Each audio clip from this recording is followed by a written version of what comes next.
അൻപു ഉദയം പാർട്ടിയുടെ രാഷ്ട്രീയ പ്രത്യയശാസ്ത്രം ഞാൻ നമ്മുടെ റിപ്പബ്ലിക് ഓഫ് ഇന്ത്യയ്ക്കും എന്റെ 147 കോടി സഹപൗരന്മാർക്കും സമർപ്പിക്കുന്നു. സെംബൂസെ എം സുഭാഷ് ബാബു പ്രസിഡന്റ് അൻപു ഉദയം പാർട്ടി. ഒരു രാഷ്ട്രീയക്കാരനായാലും ഉദ്യോഗസ്ഥനായാലും സാധാരണക്കാരനായാലും അവരുടെ പദവി എന്തുതന്നെയായാലും അവർ ബാധിക്കപ്പെടുമ്പോൾ പൊതുരംഗത്ത് ഒരു പരിഹാരം കണ്ടെത്തണം എന്നതാണ് അൻപു ഉദയം പാർട്ടിയുടെ പൊതുരാഷ്ട്രീയ വീക്ഷണം. ഇത് ആരെ ബാധിച്ചാലും ക്രമസമാധാനത്തിന്റെ അടിസ്ഥാനത്തിൽ അവർക്ക് ഒരു പരിഹാരം നൽകണം. അൻപു ഉദയം പാർട്ടിയുടെ നയം എല്ലാവർക്കും പൊതുവായിരിക്കുമ്പോൾ നിങ്ങൾ എന്തിനാണ് ഇതിനെ ഭയപ്പെടുന്നത്?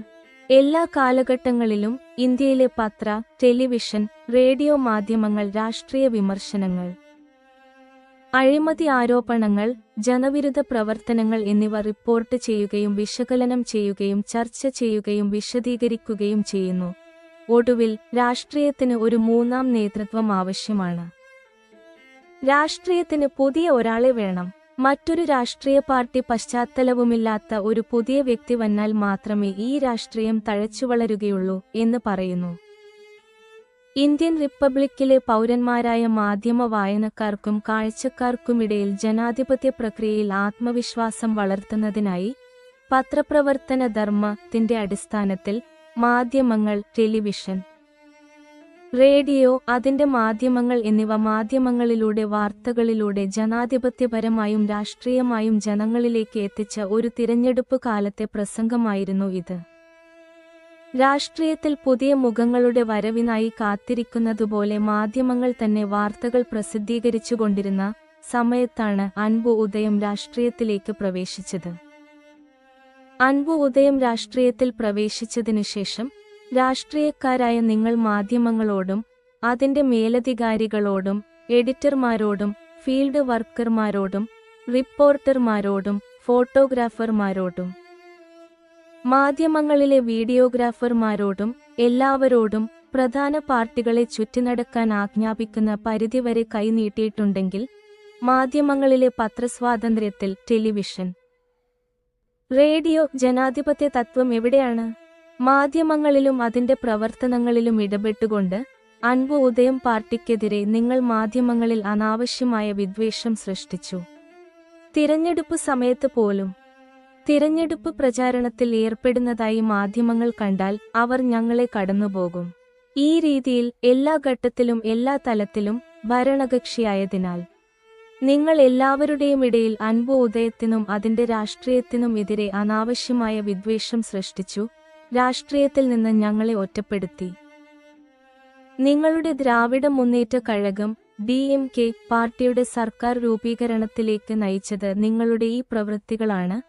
അവ തികച്ചും മോശം രാഷ്ട്രീയക്കാരാണ്. അതേ പത്ര, ടെലിവിഷൻ, റേഡിയോ മാധ്യമങ്ങൾ എങ്ങനെയുള്ളതാണെന്ന് നിങ്ങൾക്കറിയാം. ആ അനുഭവം ഉപയോഗിച്ച് അൻപു ഉദയം പാർട്ടിയുടെ രാഷ്ട്രീയത്തെ പരാജയപ്പെടുത്തിയത് നിങ്ങൾ കാണുമ്പോൾ ഇത് ഒരു നല്ല രാഷ്ട്രീയക്കാരന്റെ പ്രവൃത്തിയാണോ അതോ പരിചയസമ്പന്നനായ ഒരു രാഷ്ട്രീയക്കാരന്റെ പ്രവൃത്തിയാണോ? ഇത് ഒരു പരിചയസമ്പന്നനായ രാഷ്ട്രീയക്കാരന്റെ പ്രവൃത്തിയാണോ എന്ന് നിങ്ങൾ ആത്മപരിശോധന നടത്തി സ്വയം കാണണം. നിങ്ങൾ അൻപു ഉദയം പാർട്ടിയെ എല്ലാവരിൽ നിന്നും രാഷ്ട്രീയമായി ഒറ്റപ്പെടുത്തിയത് പോലും എനിക്കൊരു വേദനയോ നിരാശയോ ഉണ്ടാക്കിയിട്ടില്ല. എന്നാൽ മറ്റുള്ളവരുടെ രാഷ്ട്രീയത്തെ പരാജയപ്പെടുത്താൻ രാഷ്ട്രീയത്തിലെ തങ്ങളുടെ സീനിയോറിറ്റിയും അനുഭവവും ഉപയോഗിക്കുന്ന രാഷ്ട്രീയക്കാരെ നിങ്ങൾ എങ്ങനെ തൂക്കിനോക്കും? ഇത് എന്റെ വിമർശനമാണ് എന്ന് നിങ്ങൾ എഴുതി പറയണം. നിങ്ങളുടെ വിമർശനം നിങ്ങളുടേതാണെന്ന വിമർശനത്തിൽ നിങ്ങൾ എവിടെയാണ് നിലകൊള്ളുന്നത് എന്ന് പറഞ്ഞുകൊണ്ട് സ്വയം തൂക്കിനോക്കണം. ഒരു നേതാവെന്ന നിലയിൽ അൻപു ഉദയം പാർട്ടിയുടെ എല്ലാ ആശങ്കകളും ഇപ്പോൾ ഭരണകക്ഷി സർക്കാരിന് കൈമാറി. അൻപു ഉദയം രാഷ്ട്രീയം ഭരണകക്ഷി സർക്കാരിന് കൈമാറി. ഞാൻ പോകുന്നു എന്ന് പറയാൻ എനിക്കൊരു മടിയുമില്ല. നിങ്ങളുടെ രാഷ്ട്രീയ ഭരണകാലത്ത് നിങ്ങൾ ബാധിച്ച ഒരു രാഷ്ട്രീയ പാർട്ടി എന്ന നിലയിൽ നീതിയോ ആശ്വാസമോ ആവശ്യപ്പെട്ടല്ല ഞാൻ ഈ കത്ത് എഴുതുന്നത്. ഞങ്ങളുടെ അൻപു ഉദയം രാഷ്ട്രീയത്തെ നിങ്ങൾ ബാധിച്ചു. ഞാൻ അത് നിങ്ങളെ അറിയിക്കുമ്പോൾ ഈ തലമുറയുടെ രാഷ്ട്രീയം നിങ്ങൾ നശിപ്പിച്ചതിനാൽ ഭാവിയിൽ നിങ്ങളുടെ പിൻഗാമികളുടെ രാഷ്ട്രീയം എങ്ങനെയായിരിക്കുമെന്ന് ചിന്തിക്കുന്നത് ഭയാനകമാണ്. രാജ്യത്തിന്റെ അവസ്ഥ എന്താണ്? ജനങ്ങളുടെ അവസ്ഥ എന്താണ്? നിങ്ങളുടെ രാഷ്ട്രീയ പരിചയവും പക്വതയും ഉണ്ടായിരുന്നിട്ടും തമിഴ്നാട്ടിൽ അത്തരമൊരു രാഷ്ട്രീയം നിങ്ങൾ എങ്ങനെ ആഗ്രഹിച്ചു? ഒരു കുടുംബനാഥൻ എന്ന നിലയിൽ ഇത് നിങ്ങളുടെ തീരുമാനമാണ്. ഇതിൽ ഇടപെടാൻ ആർക്കും അവകാശമില്ല. എന്നാൽ ഒരു മുൻ മുഖ്യമന്ത്രി എന്ന നിലയിൽ, തമിഴ്നാട്ടിലെ ഒരു പൗരനെന്ന നിലയിൽ ഞാൻ നിങ്ങളോട് ചോദിക്കുന്നു. ഇന്ത്യയിലെ നമ്മുടെ രാഷ്ട്രീയ സാഹചര്യം എപ്പോൾ മാറും? രാഷ്ട്രീയത്തിന്റെയും സർക്കാരിന്റെയും കാര്യത്തിൽ ജനാധിപത്യത്തിൽ പൊതുവായ സ്വഭാവമില്ലാത്തതിനാൽ ഭരണകക്ഷി ജനങ്ങൾക്ക് ഉണ്ടാക്കുന്ന ബുദ്ധിമുട്ടുകൾ ഇവയാണ്. നിങ്ങളുടെ ഭരണം കാരണം അൻപു ഉദയം പാർട്ടി നേരിട്ട ബുദ്ധിമുട്ടുകൾ ഇവയാണ്. നിങ്ങളുടെ രാഷ്ട്രീയ സ്വത്വം അൻപു ഉദയത്തിന്റെ രാഷ്ട്രീയവുമായി തിരിച്ചറിയപ്പെടണം. രാഷ്ട്രീയക്കാരനെന്ന നിലയിൽ രാഷ്ട്രീയത്തോട് വിട പറയുന്ന ഈ സമയത്ത്, പത്രങ്ങളുടെയും ടെലിവിഷൻ, റേഡിയോ മാധ്യമങ്ങളുടെയും ഉടമയും എഡിറ്ററുമായ ശ്രീ എം. കരുണാനിധി 2014 ഞാൻ എഴുതി പ്രസിദ്ധീകരിച്ച അൻപു ഉദയം, പൊളിറ്റിക്കൽ ഹോളി ബുക്ക് എന്ന പുസ്തകം യാതൊരു മാധ്യമ വിവേചനവുമില്ലാതെ നിങ്ങൾക്ക് അയച്ചു തന്നിരിക്കുന്നു. 2016 തിരഞ്ഞെടുപ്പുമായി ബന്ധപ്പെട്ട് പ്രസിദ്ധീകരിച്ച അൻപു ഉദയം പാർട്ടിയുടെ രാഷ്ട്രീയ നയ പ്രചാരണ ഗാനങ്ങളും രാജ്യത്തിന്റെയും ജനങ്ങളുടെയും താൽപര്യങ്ങൾ സംരക്ഷിക്കുന്നതിനെ അടിസ്ഥാനമാക്കിയുള്ള എന്റെ തിരഞ്ഞെടുപ്പ് പ്രചാരണ പ്രസംഗവും ഉൾക്കൊള്ളുന്ന ആക്ട് അൻപു ഉദയം കച്ചി, ദിസ് ഈസ് ദി മൊമെന്റ് എന്ന ഹ്രസ്വചിത്രവും നിങ്ങളുടെ അടുക്കൽ കൊണ്ടുവരുമെന്ന് ഞാൻ ഇപ്പോൾ നിങ്ങളെ അറിയിക്കുന്നു. അതിനാൽ അൻപു ഉദയം പാർട്ടിയെ പൂർണ്ണമായും അറിയുന്ന ഒരേയൊരു വ്യക്തി നിങ്ങളാണ്. അതിനാൽ അൻപു ഉദയം പാർട്ടിയുടെ രാഷ്ട്രീയത്തിൽ പ്രതിപക്ഷ നിരയിൽ കേന്ദ്രത്തിൽ നിന്ന് പ്രവർത്തിച്ചതിന്റെ അടിസ്ഥാനത്തിലാണ് നിങ്ങളെ തിരിച്ചറിയുന്നത്. അതുകൊണ്ടാണ് അൻപു ഉദയം പാർട്ടിയുടെ വിശാലവും വിശദവുമായ രാഷ്ട്രീയ വീക്ഷണങ്ങൾ ഇവിടെ നിങ്ങളുമായി പങ്കുവച്ചിരിക്കുന്നത്. ജനാധിപത്യ രാജ്യമായ ഇന്ത്യയിൽ അൻപു ഉദയം പാർട്ടിയുടെ രാഷ്ട്രീയം തകർന്നതിന് കാരണം നിങ്ങളുടെ ഭരണകൂടത്തിന്റെ കറുത്ത രാഷ്ട്രീയം ആണെന്ന് നിങ്ങളോട് പറയാൻ ഞാൻ മടിക്കുന്നില്ല. ഒരു മുതിർന്ന രാഷ്ട്രീയക്കാരനിൽ ഞാൻ കണ്ടെത്തിയ അൻപു ഉദയം പാർട്ടിയുടെ വികാരങ്ങൾ പങ്കുവെച്ചുകൊണ്ട് ഈ കത്ത് ഞാൻ ഇവിടെ അവസാനിപ്പിക്കുന്നു. ഒരു രാഷ്ട്രീയക്കാരൻ എന്ന നിലയിൽ, അൻപു ഉദയം പാർട്ടിയുടെ നേതാവെന്ന നിലയിൽ, തമിഴ്നാട്ടിലെ ഭരണകക്ഷിയുടെ രാഷ്ട്രീയം അൻപു ഉദയം സർക്കാരിന് കൈമാറിയതിന്റെ പ്രധാന കാരണം നിങ്ങളുടെ കറുത്ത രാഷ്ട്രീയത്തിന്റെ പ്രവർത്തനങ്ങളാണ് എന്ന് അദ്ദേഹത്തെ അറിയിക്കാൻ ഞാൻ 8 പേജുള്ള ഒരു കത്ത് എഴുതി. അണ്ണാ ദ്രാവിഡ മുന്നേറ്റ കഴകം ADMK ജനറൽ സെക്രട്ടറിയും തമിഴ്നാട് മുഖ്യമന്ത്രിയുമായ ശ്രീമതി ജയലളിതയ്ക്കും ദ്രാവിഡ മുന്നേറ്റ കഴകം DMK നേതാവും തമിഴ്നാട് മുൻ മുഖ്യമന്ത്രിയുമായ ശ്രീ എം. കരുണാനിധിക്കും അൻപു ഉദയം പാർട്ടിയുടെ പേരിൽ എന്റെ അനുശോചനം അറിയിക്കുന്നു. പാർട്ടി ഭേദമില്ലാതെ ഈ 2 കത്തുകളും ഞാൻ എഴുതി തമിഴ്നാട് മുഖ്യമന്ത്രി, തമിഴ്നാട് നിയമസഭാ സ്പീക്കർ, തമിഴ്നാട് നിയമസഭയിലെ പ്രതിപക്ഷ നേതാവ് എന്നിവർക്ക് യഥാക്രമം 2016 മെയ് 25-നും 2016 മെയ് 27-നും ചെന്നൈയിലെ തമിഴ്നാട് സർക്കാരിന്റെ സെക്രട്ടേറിയറ്റിൽ അയച്ചു. അൻപു ഉദയം പാർട്ടിയുടെ പേരിൽ 2008 മുതൽ ഇന്ത്യൻ പ്രസിഡന്റ് ശ്രീമതി പ്രതിഭ പാട്ടീലിന്, ഇന്ത്യൻ ജനാധിപത്യ റിപ്പബ്ലിക്കിലെ ഒരു സാധാരണ പൗരയായ എന്റെ പ്രഥമ പൗരന് ഒരു കത്ത് എന്ന മുദ്രാവാക്യം ഉയർത്തി ഞാൻ കത്തെഴുതി വരികയാണ്. രാജ്യത്ത് ഉണ്ടാകുന്ന ഓരോ രാഷ്ട്രീയ സാഹചര്യങ്ങളിലും അൻപു ഉദയം പാർട്ടിയുടെ രാഷ്ട്രീയ നിലപാടിനെ അടിസ്ഥാനമാക്കി ഞാൻ അവർക്ക് ഭരണപരമായി കത്തെഴുതിയിട്ടുണ്ട്. അവരിൽ ഇത്തവണ 2016 ജൂൺ 20-ന് അൻപു ഉദയം പാർട്ടിയെ പ്രതിനിധീകരിച്ച് ഞാൻ ഇന്ത്യൻ രാഷ്ട്രപതിക്ക് എഴുതി. പ്രണബ് മുഖർജിയെ അഭിസംബോധന ചെയ്ത ഈ കത്തിൽ തമിഴ്നാട് സംസ്ഥാന ഗവൺമെന്റിൽ ഭരണം നടത്തുന്ന മുഖ്യമന്ത്രിമാരായ ശ്രീമതി ജയലളിത, ശ്രീ എം. കരുണാനിധി എന്നിവരുടെ പ്രവർത്തനങ്ങൾ ജനാധിപത്യ തത്വങ്ങൾക്ക് വിരുദ്ധമായി പ്രവർത്തിച്ചതിനാൽ അൻപു ഉദയം പാർട്ടിയെ രാഷ്ട്രീയമായും ഭരണപരമായും എങ്ങനെ ബാധിച്ചുവെന്ന് വിശദീകരിക്കുന്ന ഒരു കത്ത് ഞാൻ എഴുതിയിട്ടുണ്ട്. ഒരു രാഷ്ട്രീയ പാർട്ടി എന്ന നിലയിൽ ഈ കത്ത് ഞാൻ യഥാക്രമം 2016 മെയ് 25-നും 2016 മെയ് 27-നും അവരുടെ ഔദ്യോഗിക വിലാസമായ തമിഴ്നാട് സർക്കാരിന്റെ സെക്രട്ടേറിയറ്റിലേക്ക് അയച്ചു. രാഷ്ട്രപതിക്കുള്ള ഈ കത്തിൽ അൻപു ഉദയം പാർട്ടി തങ്ങളുടെ രാഷ്ട്രീയം ഭരണകക്ഷിയായ തമിഴ്നാട് സർക്കാരിന് കൈമാറിയെന്നും അത് അവർക്കുവേണ്ടി എഴുതിയതാണെന്നും പരാമർശിച്ചിട്ടുണ്ട്. കത്തിന്റെ അവസാന പേജിൽ ഞാൻ ഇത് എഴുതിയിട്ടുണ്ട്. അൻപു ഉദയം പാർട്ടി രാഷ്ട്രീയത്തോട് വിട പറയുന്ന ഈ സമയത്ത് അൻപു ഉദയം പാർട്ടി രാഷ്ട്രീയത്തിൽ നിന്ന് പിന്മാറിയതിനു ശേഷം സജീവമായി പ്രവർത്തിക്കുന്ന സർക്കാരിലെ കക്ഷികളെ ഈ വിവരം അറിയിക്കേണ്ടത് ആവശ്യമാണ്. സർക്കാർ ഭരണഘടനയിലെ വകുപ്പുകളിലെ ഭരണപരമായ ക്രമക്കേടുകൾക്കും പോലീസിലെ ക്രമസമാധാന പ്രശ്നങ്ങൾക്കും സർക്കാർ നടത്തുന്ന ജനവിരുദ്ധ പ്രവർത്തനങ്ങൾക്കും ഭരണകക്ഷിയുടെ രാഷ്ട്രീയ നിലപാടുകളാണ് ഉത്തരവാദികളെന്ന് അൻപു ഉദയം പാർട്ടി പ്രസ്താവിച്ചു. ഇതിന് സർക്കാരിനെ എങ്ങനെ ഉത്തരവാദിയാക്കാനാകും? സർക്കാർ നടത്തേണ്ടത് ഭരണകക്ഷിയുടെ ഉത്തരവാദിത്തമാണ്.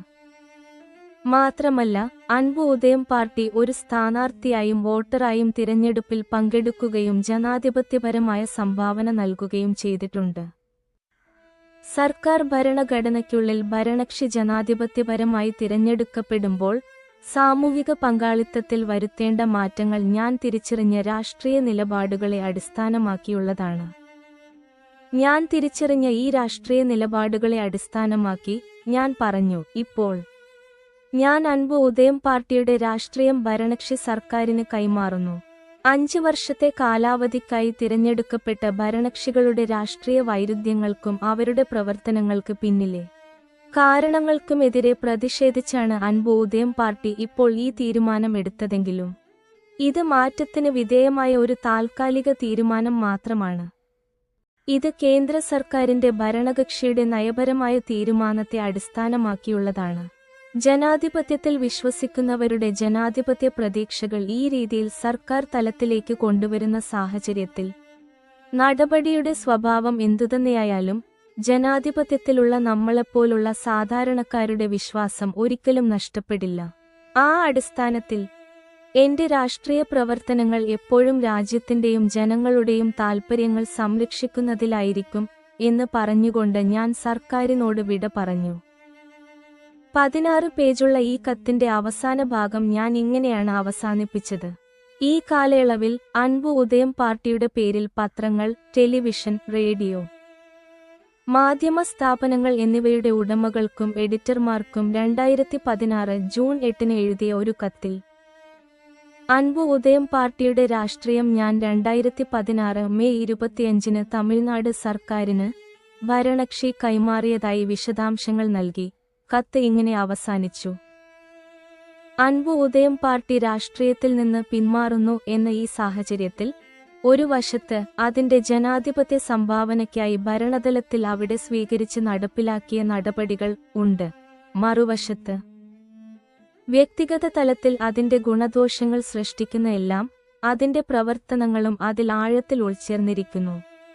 ആ അടിസ്ഥാനത്തിൽ സ്വാഭാവിക ധാർമ്മികതയെയും മാനുഷിക ധാർമ്മികതയെയും ലംഘിക്കുന്ന ഈ സാഹചര്യത്തിൽ നിന്ന് ആരും രക്ഷപ്പെടരുതെന്ന ഉറച്ച പ്രതീക്ഷയുടെയും വ്യക്തിപരമായ നീതിയിലുള്ള വിശ്വാസത്തിന്റെയും പ്രകടനമാണിത്. ഇതാണ് സംഭവിക്കാൻ അൻപു ഉദയം പ്രതീക്ഷിക്കുന്നത്.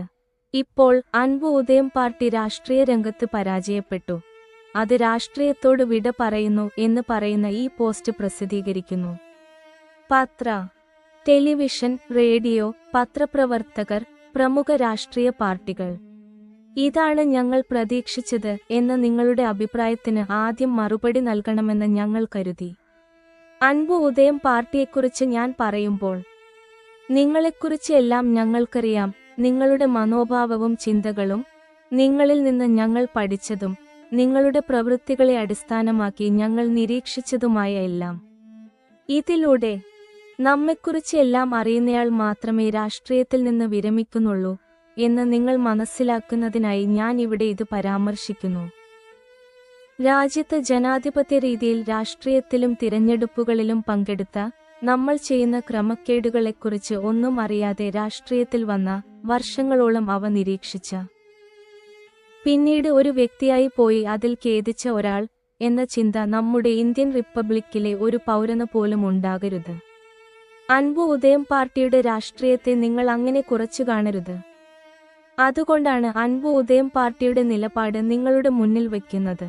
2016 ജൂൺ 22 അൻപു ഉദയം പാർട്ടിയുടെ പേരിൽ ഇന്ത്യൻ തിരഞ്ഞെടുപ്പ് കമ്മീഷൻ സെക്രട്ടറിക്ക് എഴുതിയ കത്തിൽ ഭരണഘടനയ്ക്ക് വിരുദ്ധമായി ജനാധിപത്യ രാഷ്ട്രീയ പ്രവർത്തനങ്ങൾക്കുള്ള എല്ലാ അവസരങ്ങളും അവർ തട്ടിയെടുത്തിട്ടുണ്ടെന്നും തമിഴ്നാടിന്റെ രാഷ്ട്രീയ രംഗം അവർ പിടിച്ചെടുത്തിട്ടുണ്ടെന്നും തിരഞ്ഞെടുപ്പ് പ്രക്രിയയിലൂടെ അൻപു ഉദയം പാർട്ടിക്ക് ജനാധിപത്യപരമായി ഒരു പാർട്ടിയായി പ്രവർത്തിക്കാൻ കഴിഞ്ഞിട്ടില്ലെന്നും ഭരണപരമായി ഫലപ്രദമായി പ്രവർത്തിക്കാൻ കഴിഞ്ഞിട്ടില്ലെന്നും വിശദമായി എഴുതിയിരുന്നു.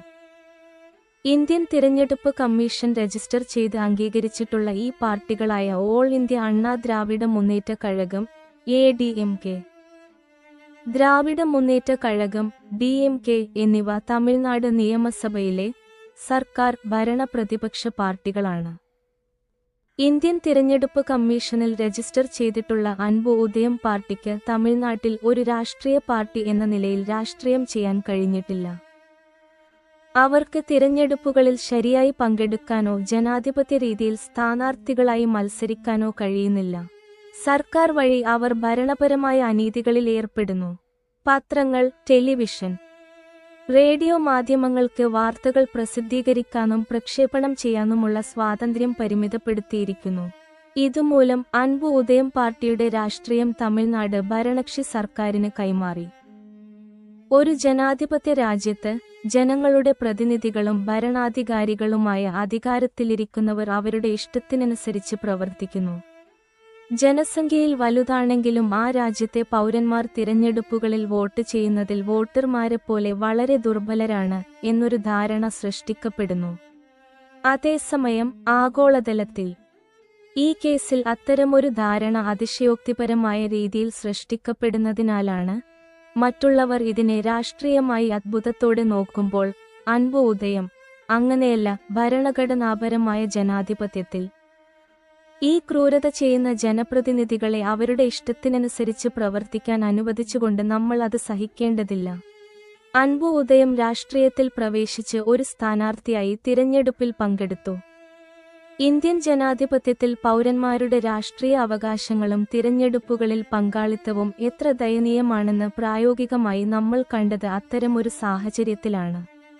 2008 ഡിസംബർ 17 അൻപു ഉദയത്തിന്റെ പേരിൽ ശ്രീലങ്കൻ തമിഴ് പ്രശ്നത്തിനുള്ള 21 ഇന പരിഹാര പദ്ധതി ഉദ്ഘാടനം ചെയ്യുന്നതിനായി ഞങ്ങൾ ചെന്നൈ പ്രസ് ക്ലബ്ബിൽ ഒരു പത്രസമ്മേളനം നടത്തുകയും അതിനെക്കുറിച്ച് ഒരു അഭിമുഖം നൽകുകയും ചെയ്തു. അതിന്റെ പകർപ്പുകൾ ഞങ്ങൾ മാധ്യമങ്ങൾക്ക് നൽകി. ഒരു വാർത്തയും പ്രസിദ്ധീകരിച്ചില്ല. അതിന്റെ പകർപ്പുകൾ കേന്ദ്ര ഗവൺമെന്റ്, ബഹുമാനപ്പെട്ട ഇന്ത്യൻ രാഷ്ട്രപതി ശ്രീമതി പ്രതിഭ പാട്ടീൽ, ബഹുമാനപ്പെട്ട ഇന്ത്യൻ പ്രധാനമന്ത്രി ശ്രീ മൻമോഹൻ സിംഗ്, ആഭ്യന്തരമന്ത്രി ശ്രീ P. ചിദംബരം, വിദേശകാര്യമന്ത്രി ശ്രീ പ്രണബ് മുഖർജി, തമിഴ്നാട് മുഖ്യമന്ത്രി ശ്രീ M. കരുണാനിധിയുടെ നേതൃത്വത്തിലുള്ള സംസ്ഥാന ഗവൺമെന്റ് എന്നിവർക്ക് അയച്ചു. പിന്നീട് 2009 ഓഗസ്റ്റിൽ നടന്ന കമ്പം നിയമസഭാ ഉപതിരഞ്ഞെടുപ്പിൽ കമ്പം നിയോജകമണ്ഡലം തിരഞ്ഞെടുപ്പ് നടത്തുന്ന ഉത്തംപാളയം താലൂക്ക് ഓഫീസിൽ നാമനിർദ്ദേശം സമർപ്പിക്കാൻ ഞാൻ പോയി. അന്ന് എന്റെ നാമനിർദ്ദേശം സമർപ്പിക്കുന്നതിന് മുമ്പ് എനിക്കൊരു മുറിയിൽ കാത്തിരിക്കേണ്ടി വന്നു. അപ്പോഴാണ് ഒരാൾ എന്നെ കണ്ട് ഒരു ഇന്റലിജൻസ് ഓഫീസറാണെന്ന് പരിചയപ്പെടുത്തി. എന്റെ പേര്, വിലാസം, സാമ്പത്തിക പശ്ചാത്തലം, രാഷ്ട്രീയ പശ്ചാത്തലം, ജാതി പശ്ചാത്തലം, ഞാൻ എന്തിനാണ് തിരഞ്ഞെടുപ്പിൽ മത്സരിക്കുന്നത് തുടങ്ങിയ വ്യക്തിപരമായ വിവരങ്ങൾ ചോദിച്ചത്. അദ്ദേഹം ആ വിവരങ്ങളെല്ലാം ഓരോന്നായി എന്നിൽ നിന്ന് ശേഖരിച്ചു. അതിനുശേഷം ഞാൻ തിരഞ്ഞെടുപ്പ് ഓഫീസർക്ക് എന്റെ നാമനിർദ്ദേശ പത്രിക സമർപ്പിച്ചു. പുറത്തുവന്ന് ഒരു പത്രസമ്മേളനം നടത്തി. ആ സമയത്ത് ആ അഭിമുഖത്തിൽ ഞാൻ പത്രപ്രവർത്തകർക്ക് എന്നെ പരിചയപ്പെടുത്തി. ഞാൻ തിരഞ്ഞെടുപ്പിൽ മത്സരിക്കുന്നതിന്റെ കാരണം, എന്റെ രാഷ്ട്രീയ നിലപാടുകൾ, മണ്ഡലത്തിലെ സാഹചര്യം എന്നിവയെക്കുറിച്ച് അവരോട് പറഞ്ഞു. ആ അഭിമുഖത്തിലെ മാധ്യമപ്രവർത്തകർക്ക് ഞാൻ എന്നെ തന്നെ പരിചയപ്പെടുത്തുകയും ഓരോ അഭിമുഖവും നൽകുകയും ചെയ്യുമ്പോൾ അവിടെ ക്രമസമാധാന പാലനത്തിൽ നിശബ്ദമായി ഏർപ്പെട്ടിരുന്ന പോലീസുകാർ ഞങ്ങൾ പറയുന്നത് നിശബ്ദമായി കേൾക്കുന്നുണ്ടായിരുന്നു. ആ സമയത്ത് ഒരു ഇന്റലിജൻസ് ഓഫീസർ അവിടെയുണ്ടായിരുന്ന പോലീസ് ഉദ്യോഗസ്ഥന്റെ അടുത്തേക്ക് പോയി എന്തോ പറഞ്ഞു. അപ്പോൾ മാത്രമാണ് സുരക്ഷ. ക്രമസമാധാന വകുപ്പിലെ മുതിർന്ന ഉദ്യോഗസ്ഥർ മറ്റു പോലീസുകാരുമായി ഞങ്ങളുടെ അടുത്തേക്ക് വന്ന് അന്ന് പത്രപ്രവർത്തകർക്ക് പൂർണ്ണ അഭിമുഖം നൽകുന്നത് തടഞ്ഞത്. അവർ ഞങ്ങളെ തിരഞ്ഞെടുപ്പ് ഓഫീസ് പരിസരത്ത് നിന്ന് ബലമായി നീക്കം ചെയ്യുകയും ഞങ്ങളെ ഓടിക്കുകയും ചെയ്തു. അതേസമയം പോലീസ് എന്നെയും മാധ്യമപ്രവർത്തകരെയും ഒറ്റപ്പെടുത്തുകയും എന്റെ മുഴുവൻ അഭിമുഖവും നൽകുന്നതിൽ നിന്ന് എന്നെ തടയുകയും ചെയ്തു. കൂടാതെ രഹസ്യാന്വേഷണ വകുപ്പിന്റെ നിർദ്ദേശപ്രകാരം പോലീസ് മാധ്യമപ്രവർത്തകരെയും ഫോട്ടോഗ്രാഫർമാരെയും വീഡിയോഗ്രാഫർമാരെയും ഒറ്റപ്പെടുത്തുകയും എന്നിൽ നിന്ന് വാർത്തകൾ ശേഖരിക്കുന്നതിൽ നിന്ന് അവരെ തടയുകയും ചെയ്തു. ഈ രീതിയിൽ രാഷ്ട്രീയ തിരഞ്ഞെടുപ്പ് മേഖലകളിൽ ഞങ്ങൾക്കും പത്രമാധ്യമങ്ങൾക്കും ഇടയിൽ വലിയൊരു വിടവ് സൃഷ്ടിക്കപ്പെട്ടു. ഈ സംഭവം ചോദ്യങ്ങൾ ഉയർത്തുകയും റിപ്പബ്ലിക് ഓഫ് ഇന്ത്യയിലെ സർക്കാരിന്റെ ഇന്റലിജൻസ് സർവീസ് ഭരണകക്ഷി സർക്കാരിന്റെയും പൊതുജനങ്ങളുടെയും നിലപാടിൽ എങ്ങനെ പ്രവർത്തിക്കണം, ഒരു ജനാധിപത്യ രാജ്യത്ത് ഭരണകക്ഷിയുടെ രാഷ്ട്രീയ നിലപാടിനെതിരെ പൗരന്മാരിൽ നിന്ന് വരുന്ന രാഷ്ട്രീയം എങ്ങനെ വളച്ചൊടിക്കപ്പെടാം, ഭരണകക്ഷിക്ക് അനുകൂലമായി ഇന്റലിജൻസ് സർവീസിന് എങ്ങനെ പ്രവർത്തിക്കാം, ഈ സാഹചര്യങ്ങളിൽ പൗരന്മാർക്ക് എങ്ങനെ സ്വതന്ത്രമായി രാഷ്ട്രീയത്തിൽ വരാനും തിരഞ്ഞെടുപ്പുകളിൽ അവരുടെ ജനാധിപത്യ പങ്ക് വഹിക്കാനും കഴിയും എന്നതിനെക്കുറിച്ച് ഒരു മുന്നറിയിപ്പ് മാതൃക സൃഷ്ടിക്കുകയും ചെയ്തു. ആ സംഭവത്തിനു ശേഷം പ്രചാരണ ദിവസങ്ങളിൽ ഞങ്ങൾ മണ്ഡലത്തിലുടനീളം പ്രവർത്തിച്ചു. പക്ഷേ ഒരു റിപ്പോർട്ടർ പോലും ഞങ്ങളുടെ പക്ഷത്തേക്ക് വന്നില്ല.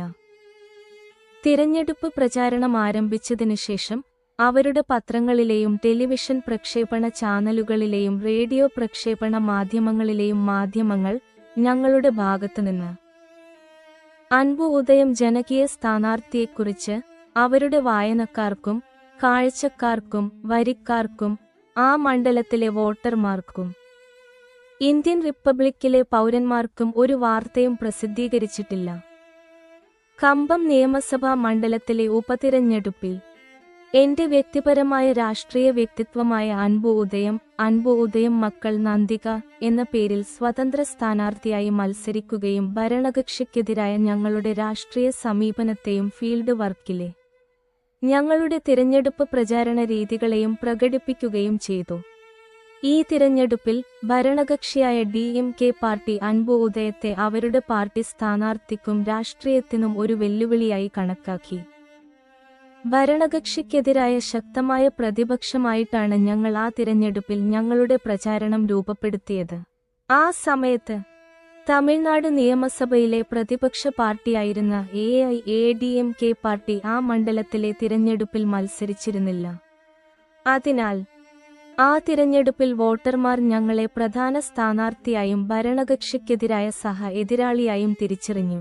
തിരഞ്ഞെടുപ്പ് ഫീൽഡിൽ ഞങ്ങളുടെ പങ്കാളിത്തം, പ്രചാരണ ദിവസങ്ങളിൽ വോട്ടർമാരെ കണ്ടുമുട്ടൽ, ഞങ്ങൾക്കുള്ള പിന്തുണ, ഞങ്ങളുടെ പ്രചാരണ പ്രസംഗങ്ങൾ തുടങ്ങി എല്ലാം ഭരണകക്ഷിയും പ്രതിപക്ഷ പാർട്ടിയും പോലീസും നിരീക്ഷിച്ചു.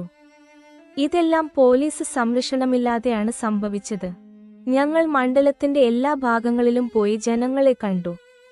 തമിഴ്നാട് നിയമസഭയിലെ പ്രതിപക്ഷ പാർട്ടിയായിരുന്ന AIADMK പാർട്ടിയുടെ ജനറൽ സെക്രട്ടറിയും തിരഞ്ഞെടുപ്പിൽ മത്സരിച്ചിട്ടില്ലാത്തതുമായ ശ്രീമതി ജയലളിത മണ്ഡലത്തിലെ സ്ഥിതിഗതികളെക്കുറിച്ച് മനസ്സിലാക്കിയ ശേഷം ഈ തിരഞ്ഞെടുപ്പിലെ പോളിംഗിന് മുമ്പ് വോട്ടർമാർക്ക് ഒരു പ്രസ്താവന പുറപ്പെടുവിച്ചു. അതിൽ AIADMK പാർട്ടി അംഗങ്ങളും AIADMK പാർട്ടിക്ക് വോട്ട് ചെയ്തവരും മറ്റാർക്കും വോട്ട് ചെയ്യരുതെന്ന് അവർ പറഞ്ഞിരുന്നു. മറുവശത്ത് ആ മണ്ഡലത്തിലെ ഓരോ ഗ്രാമത്തിന്റെയും പ്രവേശന എക്സിറ്റ് അതിർത്തികളിൽ പോലീസ് ചെക്ക് പോസ്റ്റുകൾ സ്ഥാപിച്ചിട്ടുണ്ടെന്നും ഞങ്ങൾക്കറിയാമായിരുന്നു. അൻപു ഉദയത്തിന്റെ പ്രചാരണ വാഹനം ഓരോ ഗ്രാമത്തിലും പ്രവേശിക്കുകയും പുറത്തുകടക്കുകയും ചെയ്യുമ്പോൾ അൻപു ഉദയം സ്ഥാനാർത്ഥിയുടെ വാഹനം ഗ്രാമത്തിൽ പ്രവേശിച്ച് പുറത്തുകടക്കുന്നുവെന്ന് പോലീസ് അവരുടെ വാക്കി ടോക്കികളിലൂടെ കൺട്രോൾ റൂമിനെയും ഉന്നത അധികാരികളെയും അറിയിക്കുകയായിരുന്നു. ആ തിരഞ്ഞെടുപ്പിൽ മണ്ഡലത്തിലെ മൊത്തത്തിലുള്ള സ്ഥിതി വളരെ മോശമായിരുന്നു. ഇതെല്ലാം ഭരണകക്ഷി സർക്കാർ ഈ തിരഞ്ഞെടുപ്പ് രംഗത്ത് നിന്ന് അടിയന്തരാവസ്ഥ പ്രഖ്യാപിച്ചതുപോലെയായിരുന്നു. ആ കാലയളവിൽ തിരഞ്ഞെടുപ്പ് കമ്മീഷന് അയച്ച എന്റെ മുൻ കത്തുകളിൽ ഞാൻ ഇതിനെക്കുറിച്ച് വിശദീകരിച്ചിരുന്നു. ഇപ്പോൾ ഇക്കാര്യത്തിൽ ഒരു പ്രധാന കാര്യം ഞാൻ പരാമർശിക്കാൻ ആഗ്രഹിക്കുന്നു. ഇതിനെ തുടർന്ന് 2010 ഓഗസ്റ്റ് 28-ന് ചെന്നൈയിലെ സെക്രട്ടേറിയറ്റിൽ തമിഴ്നാട് സംസ്ഥാന സർക്കാരിനുവേണ്ടി നടന്ന എല്ലാ ജില്ലാ കളക്ടർമാരുടെയും ജില്ലാ പോലീസ് ഓഫീസർമാരുടെയും സംയുക്ത യോഗത്തിന്റെ 2ാം ദിവസം അന്നത്തെ തമിഴ്നാട് മുഖ്യമന്ത്രി ശ്രീ എം. കരുണാനിധി നടത്തിയ പ്രസംഗം തികച്ചും ജനാധിപത്യവിരുദ്ധമായിരുന്നു. കൂടാതെ തമിഴ്നാട്ടിൽ അധികാരത്തിലുള്ള ഭരണകക്ഷിയായ DMKയെ പിന്തുണച്ച് പോലീസ് എങ്ങനെ പ്രവർത്തിക്കണമെന്ന നിർദ്ദേശങ്ങളും അതിലുണ്ടായിരുന്നു. ഭരണകക്ഷിക്കെതിരെ തിരഞ്ഞെടുപ്പിൽ മത്സരിക്കുന്നവരെയും ഭരണകക്ഷിക്കെതിരെ പ്രചാരണം നടത്തുന്നവരെയും ജനാധിപത്യപരമായി രാഷ്ട്രീയ വീക്ഷണങ്ങൾ പ്രകടിപ്പിക്കുന്നവരെയും ആ യോഗത്തിൽ സന്നിഹിതരായ പോലീസ് ഉദ്യോഗസ്ഥർ ജനാധിപത്യവിരുദ്ധരായി കണക്കാക്കണമെന്നും ജനാധിപത്യവാദികൾക്കെതിരെ പോലീസ് എങ്ങനെ പ്രവർത്തിക്കണമെന്നും അദ്ദേഹം പറഞ്ഞു. ഭരണകക്ഷിയെ പിന്തുണച്ച് പ്രവർത്തിക്കാനുള്ള ഒരു ഇളവ് എന്ന നിലയിൽ പോലീസിനെ സൈന്യത്തിന് നൽകുന്നത് പോലുള്ള പദ്ധതികൾ നൽകുന്നുണ്ടെന്നും പകരമായി പോലീസ് ഭരണകക്ഷിയോട് എന്താണ് ചെയ്യാൻ പോകുന്നതെന്നും ഭരണകക്ഷി എന്ന നിലയിൽ തമിഴ്നാട് സംസ്ഥാന സർക്കാർ സെക്രട്ടേറിയറ്റിൽ ഉദ്യോഗസ്ഥരുടെ ഒരു യോഗം വിളിച്ചുകൂട്ടിയിട്ടുണ്ടെന്നും അതിൽ ഈ അഭിപ്രായങ്ങൾ പ്രകടിപ്പിച്ചിട്ടുണ്ടെന്നും അദ്ദേഹം പറഞ്ഞു. തമിഴ്നാട് മുഖ്യമന്ത്രി എന്ന നിലയിൽ ശ്രീ എം. കരുണാനിധി നടത്തിയ മുഴുവൻ പ്രസംഗവും രാഷ്ട്രീയ മേഖലയിലും തിരഞ്ഞെടുപ്പ് മേഖലയിലും തമിഴ്നാട്ടിലെ ജനങ്ങൾക്കെതിരെ പോലീസ് എങ്ങനെ ജനാധിപത്യവിരുദ്ധമായ കൂട്ടക്കൊലകൾ നടത്തണമെന്ന് വിശദീകരിച്ചുകൊണ്ട് അദ്ദേഹം തമിഴ്നാട് നിയമസഭയിൽ രേഖപ്പെടുത്തിയിട്ടുണ്ട്. കൂടാതെ ഇതിലെ പോലീസ് ഉദ്യോഗസ്ഥർക്ക് നൽകിയ എല്ലാ വിശദാംശങ്ങളും 2009-ൽ കുമ്പം നിയമസഭാ ഉപതിരഞ്ഞെടുപ്പിൽ മത്സരിച്ച നമ്മുടെ അൻപു ഉദയത്തിന്റെ രാഷ്ട്രീയവുമായി ബന്ധപ്പെട്ട വിശദാംശങ്ങളെ അടിസ്ഥാനമാക്കിയുള്ളതാണ്. ഈ വിഷയത്തിൽ അദ്ദേഹം നടത്തിയ പ്രസംഗം ആ പ്രസംഗത്തിന്റെ സ്വഭാവത്തെ അടിസ്ഥാനമാക്കിയുള്ള ജനാധിപത്യ നടപടിക്രമങ്ങൾക്ക് വിരുദ്ധമാണെന്ന് അൻപു ഉദയത്തിനു വേണ്ടി ഞാൻ കേന്ദ്ര സർക്കാരിനെ അറിയിച്ചിട്ടുണ്ട്. കൂടാതെ ഇന്ത്യൻ റിപ്പബ്ലിക്കിലെയും അൻപു ഉദയത്തിലെയും പൗരന്മാർക്ക് ഈ കാര്യം വ്യക്തമാക്കുന്നതിനായി 2010 ഓഗസ്റ്റ് 28 നടന്ന സമ്മേളന പ്രസംഗത്തെക്കുറിച്ച് അന്നത്തെ തമിഴ്നാട് മുഖ്യമന്ത്രി ശ്രീ എം. കരുണാനിധിയുടെ റിപ്പോർട്ട് തമിഴ്നാട് സംസ്ഥാന സർക്കാരിൽ നിന്ന് കേന്ദ്ര സർക്കാരിന് ലഭിച്ചു. കൂടാതെ കേന്ദ്ര സർക്കാർ ഒരു ധവളപത്രം പുറത്തിറക്കണമെന്നും അതിന്റെ സത്യാവസ്ഥയെക്കുറിച്ച് തമിഴ്നാട് സർക്കാരിൽ നിന്ന് വിശദീകരണം തേടണമെന്നും അൻപു ഉദയത്തിന്റെ പേരിൽ ബഹുമാനപ്പെട്ട ഇന്ത്യൻ രാഷ്ട്രപതി ശ്രീമതി പ്രതിഭ ദേവിസിംഗ് പാട്ടീലിനും ശ്രീ പ്രണബ് മുഖർജിക്കും ഒരു കത്തെഴുതി. അൻപു ഉദയം പൗരന്മാരുടെ സ്വന്തം രാഷ്ട്രീയം.